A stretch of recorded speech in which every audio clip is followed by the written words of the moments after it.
Hello viewer, the Nameless Scholar here, and welcome back to more Age of Sigmar lore.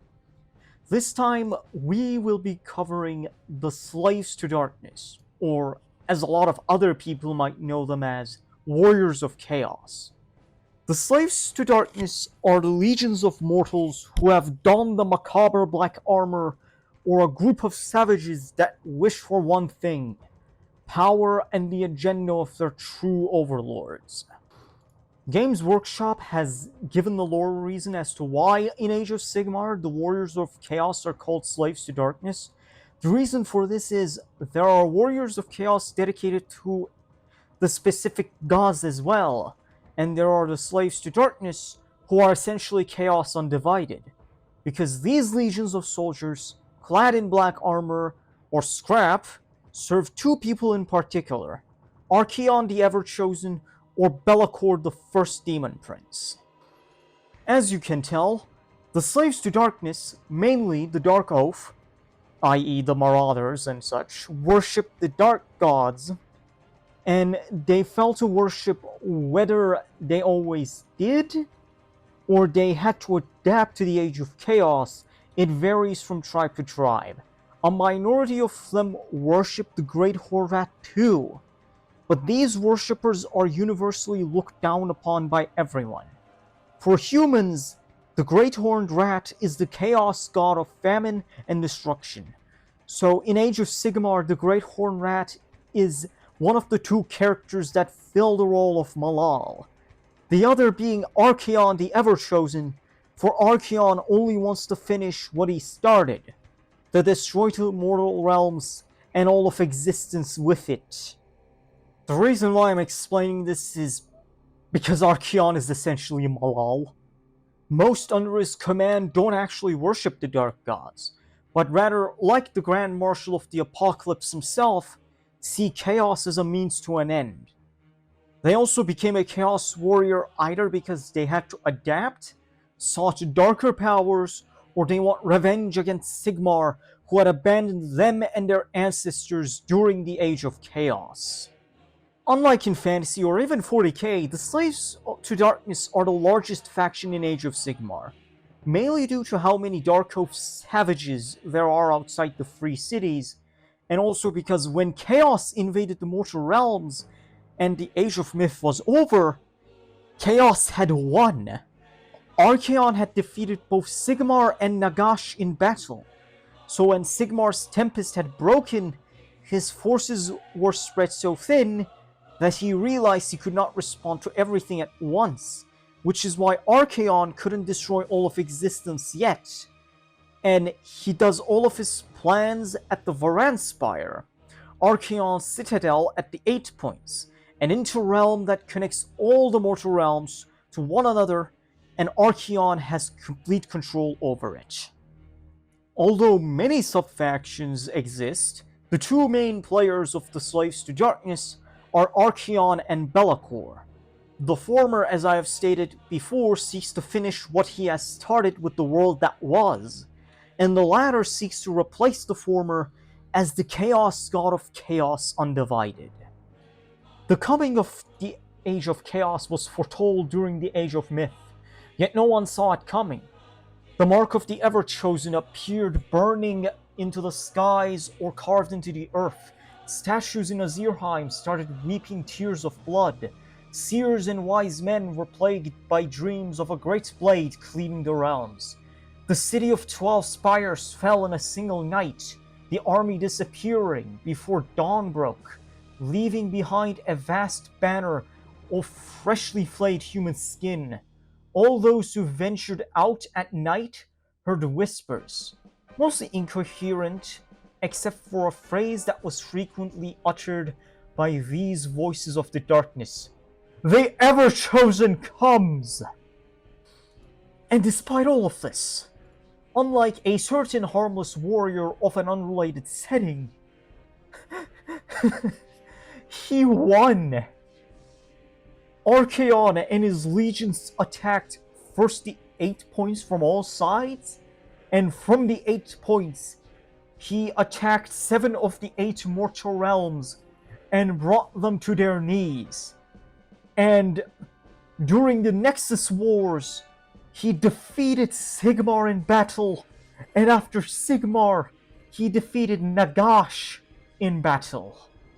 The Slaves to Darkness are very much similar to the Warriors of Chaos of old, where the law of the blade is all. Only the strongest survive.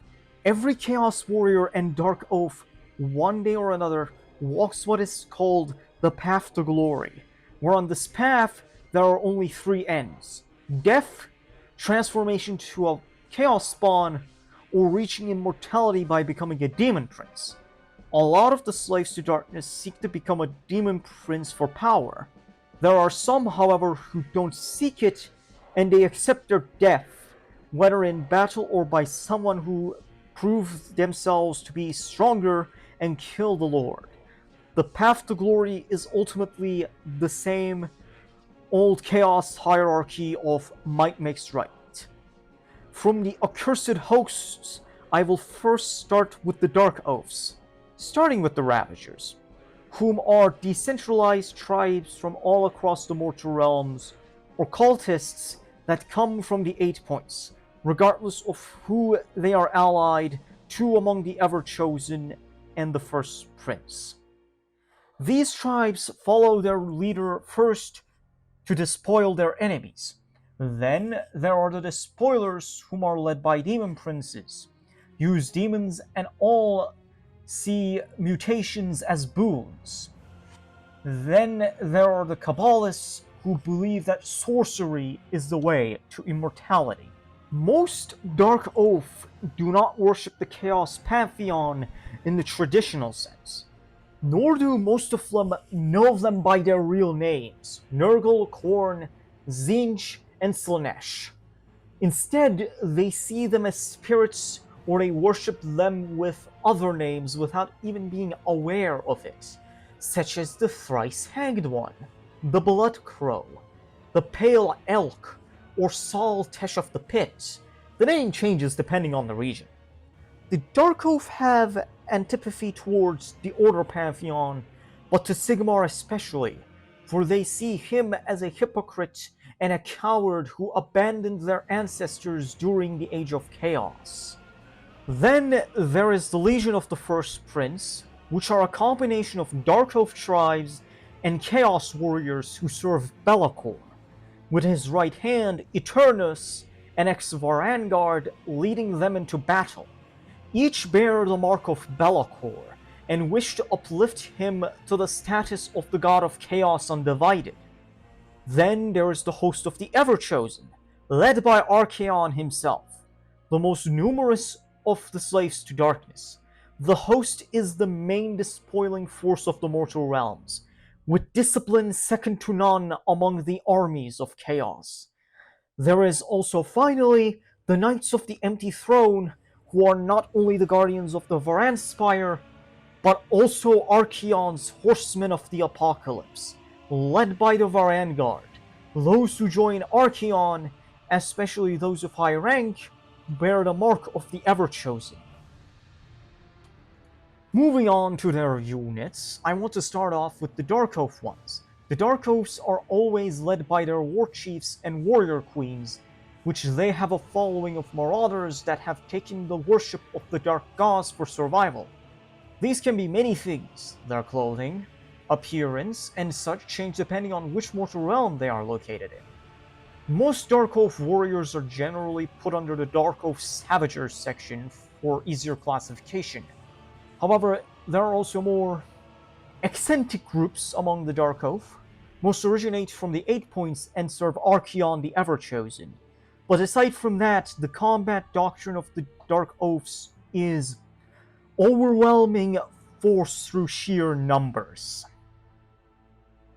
One such tribe is the Unmade, which originate from the island of Zlid, located close to the Shyish Nadir. They are a band of absolute lunatics who believe that only through agony can chaos be truly worshipped. When a member of the Unmade comes of age, said member's face will be flayed, cured, and attached to their armor. As they progress and survive through battles, more and more of their limbs will be replaced with barbed and sickle-like weapons. They inflict agony without differentiation. Then there is the Splintered Fang, which utilize poison indiscriminately, their shamans being able to command snakes with but a thought. Then there are the Horns of Hashut, who are humans that worship the god of the Chaos Dwarves. Then there are the Spire Tyrants, who are the champions of the 8 Points fighting pits. They are the blooded survivors which have gained the honor of joining the host of the Everchosen. Spire Tyrants are often egotistical, and the strongest take charge, and despite the very loose hierarchy of might makes right, they fight in very cohesive formations and are the shock troops of the host of the Everchosen, at least shock troops that are not warriors of chaos. Well, chaos warriors to be precise. Details. Then there is the Tarantulos brood, who are obsessed with spiders as they see it as the 8-pointed star manifesting in nature. They use the blood of tainted arachnids and other transmutative materials to make themselves more arthropod-like. Then there is the Corvus Cabal, a cult that originated from the mesas of Carrion Reach in Ulgu. They worship a minor chaos god they call the Great Gatherer, which is depicted as a black-feathered prey bird hunched upon a pile of bleached bones. The Corvus Cabal is a cult of thieves and cutthroats who always bring an offering to the Gatherer, which they see Archaon as the avatar of. Those who fail to bring a worthy offering are thrown off the highest peak as punishment. The Cypher Lords are a cult that originates out of Haish, which at first look like they are civilized people. Underneath that facade of civility, however, is the maddening truth of chaos. They worship it as a primeval entity that is the aspect of all life. Their purpose is to spread insanity amongst their foes with illusions and hallucinogenic alchemical bombs to be able to gain their place as Archaon spies and or assassins, or set positions of other Chaos Lords. Their eyes are commonly gold or silver colored. Then there are the Scions of the Flame, who are pyromaniac battle priests that worship chaos in the form of what they call the ever-raging flame. They believe that this flame will cleanse everything away, and they embrace the fires of their home, which is Akshi. They believe that the wars raged by the Everchosen will allow the ever-raging flame to burn everything to cinders. May chaos take the world! May chaos take the world! Sorry, I've gotten ahead of myself. Then there is the Iron Golem. These warriors hail from the Farium Mountains of Chamon. Their fortress is located at the top of an active volcano. It is said that their forebears enslaved a sun dragon within the mountain, and that they harnessed the raging magma to forge their weapons and armor. They are kind of like the Dark Mechanicum when it comes to the flesh, and they also forge the weapons and armor of the numberless hordes that fight under the Everchosen. Then there are the Untamed Beasts, who see Chaos as the Great Devourer and Archaon as the Eater of Worlds. They originate from Gur and only hunt carnivores, seeking to gain the boons of mutated beasts by consuming their flesh. I do not know how Grandfather Nurgle doesn't gift them with scurvy, but anyhow, these madmen hate any and all semblance of civilization and despise anyone who shows signs of it, seeing that primitivism is the natural state of man until their great devourer destroys all of existence. These are the unique cults and marauders we do know.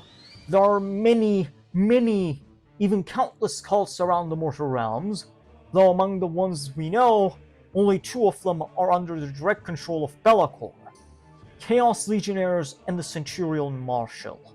The Chaos Legionnaires are the normal foot soldiers of Be'lakor.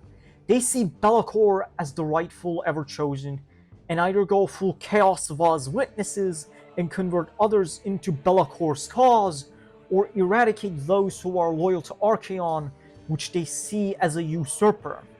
Two of these things they prefer to do in secrecy, waging a shadow war. Then there are the Centurion Marshals, which lead the Legionnaires in battle, which seek nothing more than to replace the Ever-Chosen with the First Prince. The following four are less marauders or cults, but creatures of varying origins. There are the Furies, which are minor demons, which hunt not out of hunger, but for the desire to maim and kill. These little pests, which are the locus of the Varanspire, can be handled if it's one or two, but their real strength lies in numbers. Then the Rapturix, which is another local of the 8 points, which has been twisted by chaos corruption. These things cannot fly, but can glide rather impressively. These bloodthirsty beasts look like a hybrid of bird and reptile. They have razor-sharp beaks and strong limbs, and when they are in numbers, they are able to take down creatures much larger than them. Then there are the Fomoroids, whom have been enslaved by Archaon during the Nexus Wars. These Yeti-like creatures were once masons and architects of the civilization of the All Points. They have been twisted into beings of destruction. Finally, there are the Mindstealer Spherenxi, whom are the strange, malevolent creatures that pry at the minds of their victims, learning their secrets.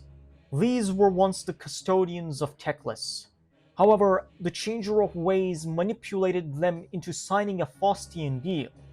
They gained a third eye which could peer into the minds of the others, but they also now hungered for knowledge, quite literally.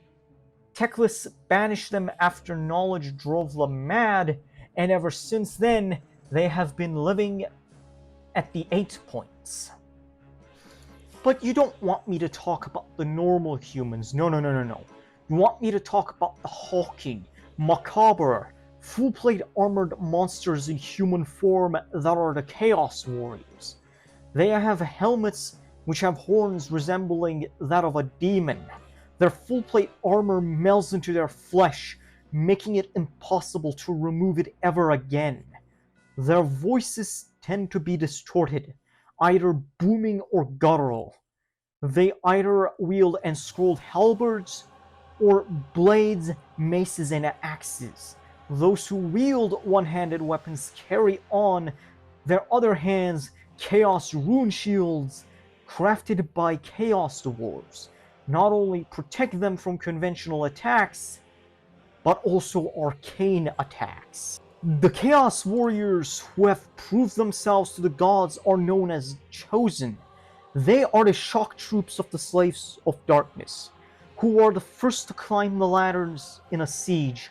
The Chosen are the bane of the enemy's lines, for anywhere a Chosen goes in battle, one line will be broken.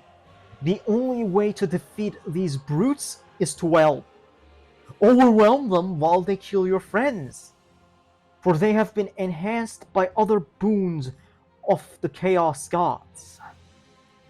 The Chaos Knights are a force to be reckoned with. These are one of the few things that could possibly go toe-to-toe with Blood Knights, should they charge first. These knights do not ride normal horses, for no ordinary steed would be able to carry that heavy plate armor. Instead, these steeds are tainted with demon blood, breathing brimstone, and have fiery gazes.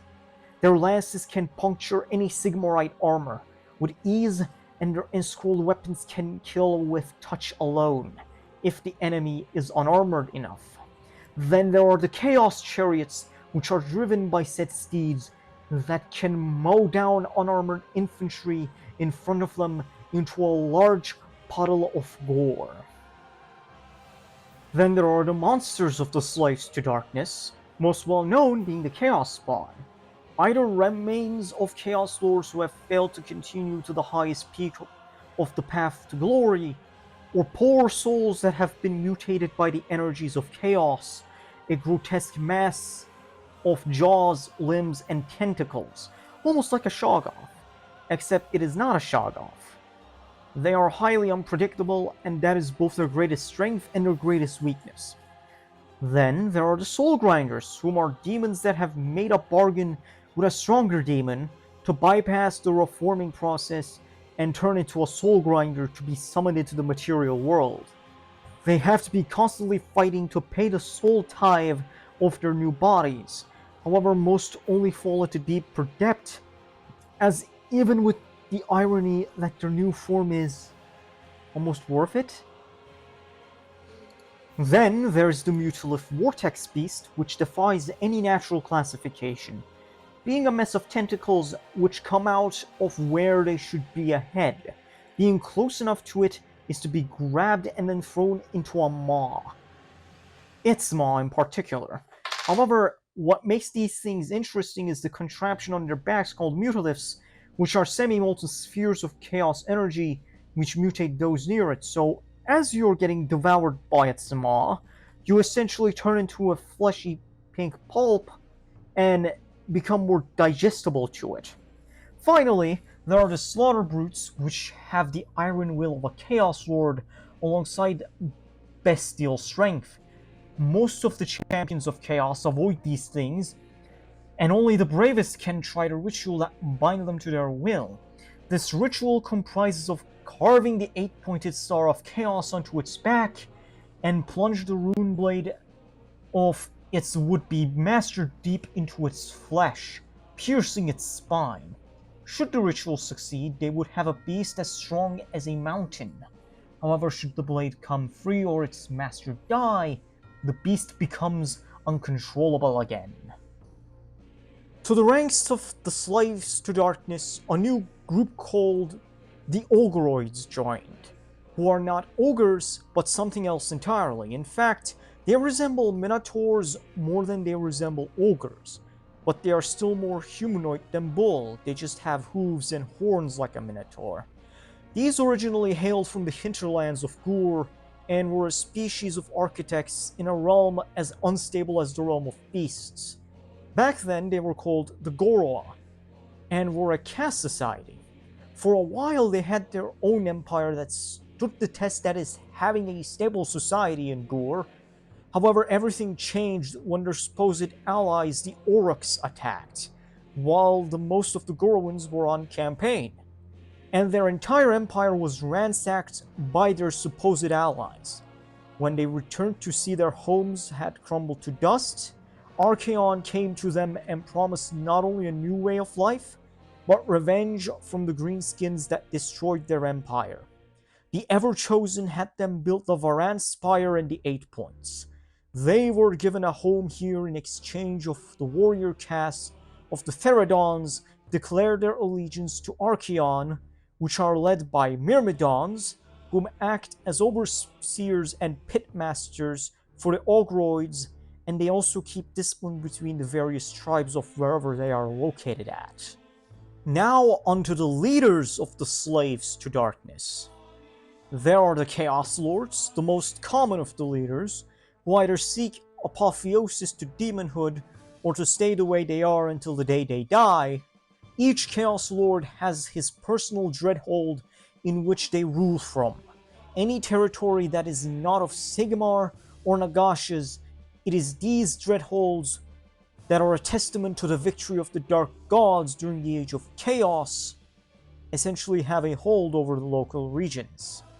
Some Chaos Lords might be sorcerers. Sorcerers are not trained. They are self-taught and are driven purely by talent. Chaos Sorcerers tend to be impatient and fall easily to the slippery slope of power, each magical feat making them seek more and more. While we are on the topic of sorcerers, I might as well talk about the Lore of the Damned, which is the magic discipline the Slaves to Darkness use. The mere utterance of the Dark Tongue might lead to the caster's enemies to bleed from their orifices.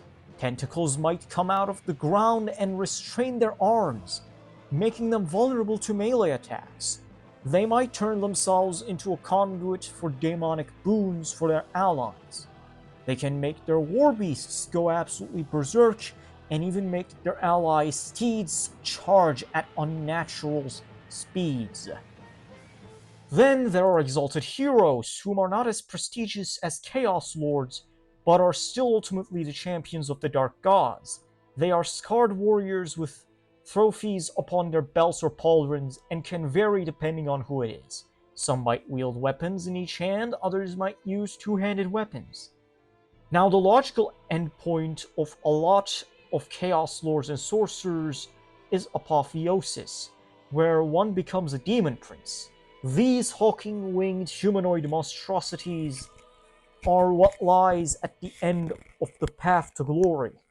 Should the Dark Gods be pleased with their champion? However, this apotheosis is ultimately slavery. Sure, they are safe from the death and the spawndom of the path to glory. However, the price of this is eternal servitude to the gods.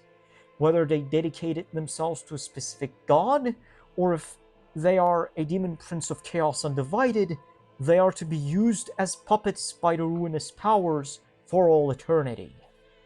However, there is an alternate position in the path to glory that is between lordship and demonhood, a position only very few can attain, and that is the position of a Varanguard. Each of these horsemen are not only Chaos Lords in their own right, but are also the personal army of Archaon. However, one simply doesn't become a Varanguard. They are chosen to this position. They are called to the 8 points by various signs, revelations, and omens which can vary depending on the person. One might gaze upon the mark of the Ever-Chosen in a rage of inferno. Others might see the silhouette of the Ever-Chosen's helm from a cut artery. Some even deny their calling, just like the man who would one day turn into Archaon tried to. But only few resist the call for long. Those that accept it will go to the 8 points and enter 8 trials by combat and a vow swearing loyalty to the Knights of the Empty Throne. Few survive all of them, and those that do are not only granted inhuman strength and speed, but a demonic steed on their own which could tear apart any normal horse. The Varanguard are the guardians of Archaon's citadel, located at the 8 points, either protecting it when Archaon is away, or bring the apocalypse to wherever their steeds tread, destroying everything in their wake. And that concludes the Slaves to Darkness. A very interesting group, I must say. I'm the Nameless Scholar, and never forget, never forgive.